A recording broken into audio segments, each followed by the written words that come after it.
Good morning. So here for Monday, August 31st, we have our math exercise. And as you know, I left page 9 for this week instead of last week so that you guys could have a little bit of a break from our first week of work. So the good thing about today is it's just a review of everything that we practiced last week. So before we go on to multiplication tomorrow, I wanted you guys to take a little practice and review your addition and your subtraction. So, like I said last week, make sure that you're lining up your numbers, especially these, to the right and neat so that you don't get them incorrect. So, there's not much to go over. Just go back to your previous pages up into page 8 to get any hints if you forget how to borrow or carry, and make sure that you complete your speed drills. And we are starting on page 13. Verb phrases, a second look. So we've been learning all about verbs and verb phrases, and for today we're going to learn a little bit more about the different parts of a verb. So it says the parts of a verb phrase are sometimes separated by other words in the sentence. Do not be fooled. Look at all the words in the sentence. Is there an action word? Is there a word from the state of being verb list or the helping verb list? So just by reading that, we're going to figure out that we have to go back maybe and take a look at these helping verbs and state of being verbs. We might have to find some of these in the passages and the assignment below. So back to page 13, it says to study some verb phrases. So we have here, did Mary and Joseph live in Nazareth or Bethlehem? Notice the bold words. I could not see anything in the fog. You should never disobey your parents. Would you pass the salt, please? May we have a snack before lunch? So notice that these bold words are verbs. They're either action verbs or they're state of being verbs or helping verbs. So for think A, what you're going to do is underline the verbs 2 times. Some of the verbs have helping verbs and some do not. So you're going to take a look at these and you're going to find all of the action words, the words that mean someone or something is doing. Then you're also going to underline any helping verbs or state of being verbs. And like I said, if you forget what verbs are state of being verbs or helping verbs, you can go back to page 10 and match which words you find on those lists. So here on the very bottom, it says to write the numbers of the sentences which have verb phrases. All that means is if you are underlining more than one verb next to each other, it means that there's a helping verb with it, and you should write which sentences, which numbers have those verbs underlined together. So just do the best you can. On the bottom for Think B, it says that you need to do an exercise on a separate sheet of paper, but you don't have to. As long as you're referring back to page 10 and making sure that you recognize all of the state of being verbs and helping verbs, you do not need to complete this exercise for Think B. Then we move on to page 14 where we're continuing to practice with verbs. And here we have a little exercise where we draw 2 lines under the verbs as we have been doing on a few pages. And you're going to circle some helping words if the verb is a phrase. So pretty much the same exercise that we did on page 13, we're going to continue on this page, but instead of underlining the helping verbs or the helping words, you're going to circle them. So it says, do these plants actually eat insects? So, as an example, you have the word eat, and we should know that eat is an action word. It's something that you're doing, or that's something that a thing is doing. But does it have a helping word? And it does, the word actually, because the sentence could say, do these plants eat insects? And it would make sense. But to help us understand the word even better, it adds a helping word here. So you're going to make sure that you circle that helping word, actually, because it's helping us better understand the word eat. So some of these sentences may just have action words and some of them have helping verbs too. But don't worry, if you feel like you're not finding all of the helping verbs or all of the state of being verbs, just do the best you can with underlining the action words, the words that you know for sure are verbs, and I will review your work. So I know this is a lot of information, but just do the best you can for Think A. For Think B, it's again a similar exercise where you're going to draw 2 lines under the verbs again. Then it says to think of a more informative verb to use in the same sentence and write it in the blank.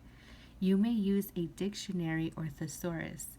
Now it's important that you pay attention to this lesson because I'm going to make it a little bit easier than it asks for. The main thing I want you to do is to underline all the verbs that you see in these sentences. That means all of the action words that you see in this sentence. For example, it says here, Kim sat in the big easy chair. Now, sat is the verb here, so you would underline the word sat 2 times. But it also says to think of a more informative verb to use in the same sentence. So, what word could we use to replace the word sat? We can use the word maybe slept. That would be a word that could replace the word sat. That would help us understand that she was sleeping, which is more informative.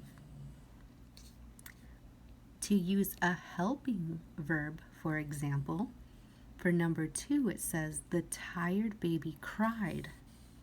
Now, you can add a helping verb to that and put, the tired baby cried loudly, because that would be more informative. Or, the tired baby cried softly. So that's an example that you can put on these lines. However, if you're having a hard time, you can leave these out, but try the best you can to find out some words that are more informative. Instead of a helping verb, for example, you can replace the word like we did on number 1, and you can put, for example, the tired baby wailed. Now, wailed means to cry very, very loudly. If you were to get a thesaurus or look up maybe on the internet, you would find a lot of different words that mean cried. So if you want to use the internet, you can to find some better words to replace the verbs. But you don't have to. I just want you to do the best you can identifying action words here. Then here on the bottom it says, can you tell the difference? It says compound verbs, 2 or more verbs joined by a connecting word. Dustin hit the ball and ran to first base. Verb phrase, a main verb and all its helping verbs. Dustin could have run to second base. So this is just reviewing what we have been learning the past week, is that a compound verb has 2 verbs in the same sentence that are joined by the word and, but the verb phrase has all of the verbs together. And here we have our brand new spelling list for week 2, so that means we are on list 2. So before we go over page 5, we're going to go over our words. And mainly we use our pattern words. But for our work throughout the book, we will need to use our content words and vocabulary words too. So here's how you pronounce all of your words: rain, beige, agent, major, details, survey, freight, faithful, obeyed, prepaid, complaint, neighborly. For content words: lava, molten, tephra, volcano, magma, eruption, pressure. Vocabulary: conduction, conduction, induct, intersect, intersection. So here, for the first exercise, you are only using the pattern words, the first 12. And what it wants you to do is to sort the long A words. Now remember that the long A sound is just that, A. So for numbers 1 and 2, it wants you to find the words that have A in an open syllable. That means that it's the last letter in the first syllable. So for example, the first word would be agent, because if we were to divide the word agent into syllables, A would be the last letter. Just to help you out and give you another example, I'm going to do number 2 with you as well. Number 2 would be major, because if we were to divide the word major, A would be the last letter before the syllable. So 1 and 2 we did together, agent, major. And now for numbers 3 through 6, it becomes a little bit easier. Find the words that have AI next to each other that also make an A sound. So you're just going to find where this blend is located in any of these words. Then you will find the words that contain EIGH in them to make the sound A, and then words that have EI next to each other to make the sound A, and then EY. So all of these combinations make an A sound.